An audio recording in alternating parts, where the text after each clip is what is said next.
In January 2002, American Catholicism faced one of the worst institutional and spiritual crises in history.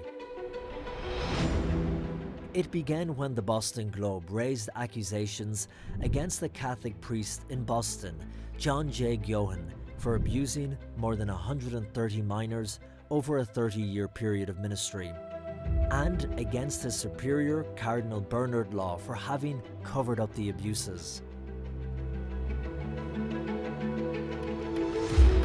In Rome, as the American scandal blew up, the Congregation for the Doctrine of the Faith and its prefect, Cardinal Joseph Ratzinger, directly confronted it.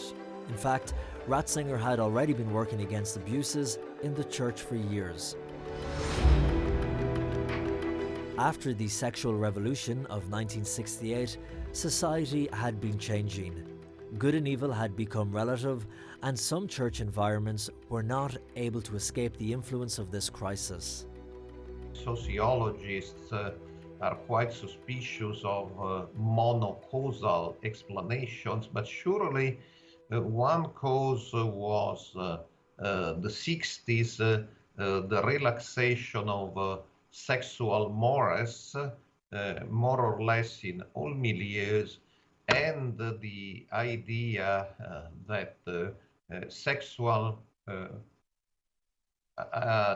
experiments were something good and new and modern and brave and to be encouraged. As reports of abuse of minors by clergy increased in the 1980s, it was Cardinal Ratzinger who worked to develop adequate instruments to combat these crimes justly and quickly. In 1988, he requested a change to the Church's Code of Canon Law to speed up and simplify the legal process for suspected cases of abuse. His objective was to protect victims, ensure justice, and sanction predators. Then the prefect of the CDF, Cardinal Ratzinger, addressed the Pontifical Council for Legislative Texts. At that time, the prefect was the Venezuelan Cardinal Castillo Laura, pointing out that he found more and more frequently that the resignation from the clerical state was requested as a grace, as a gift, when what was needed was punishment, a process. Punishment because these priests had committed criminal behavior. Y castigar porque habían cometido conductas criminales. In his 24 years as head of the congregation, Cardinal Ratzinger had zero tolerance for priests or religious who committed abuse against minors. El Cardenal Ratzinger fue el primero. Cardinal Ratzinger was the first in the Roman Curia to say no. This cannot be treated as a matter of grace, but as a matter to be judged and punished and appropriate measures to be taken.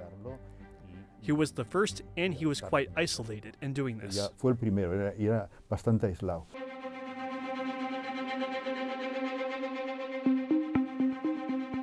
In 2001, Pope St. John Paul II gave the congregation absolute control over sex abuse cases reported to Rome. Cardinal Ratzinger then published a document, the Church's norms on handling the most serious of crimes. In 2010, as Pope, he would make further modifications to improve it.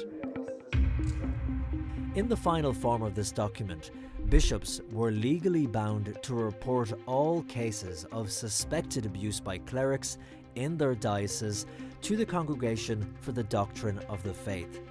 The statute of limitations was extended from 10 to 20 years. Abuse of a person over 18 years of age who is developmentally disabled was added as a grave crime, and child pornography was also listed as a crime. In particular, one of the signal achievements would be those that were implemented in 2010. In May of 2010, Sacrum Sanctitatis Tutela was updated, and some new fields which we're still developing today. In particular, we think of child pornography. Added some new crimes to the definition of the delicts against the Sixth Commandment and the Codes of Canon Law. Vos Estis Lux Mundi has continued that and added new, as we come to understand the magnitude of these issues that we're facing. Days later, on April 2nd, 2005, Pope John Paul II died. And on April the 24th, Cardinal Ratzinger succeeded him as Pope, taking the name Benedict XVI.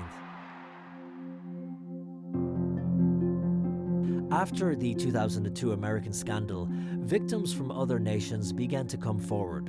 In Ireland in 2005, then in Australia, Malta, and Germany. In the face of a seemingly unprecedented spiritual crisis, Benedict XVI started a path of purification and cleansing within the Church. During his pontificate, he removed more than 400 priests convicted of sex abuse from the clerical state.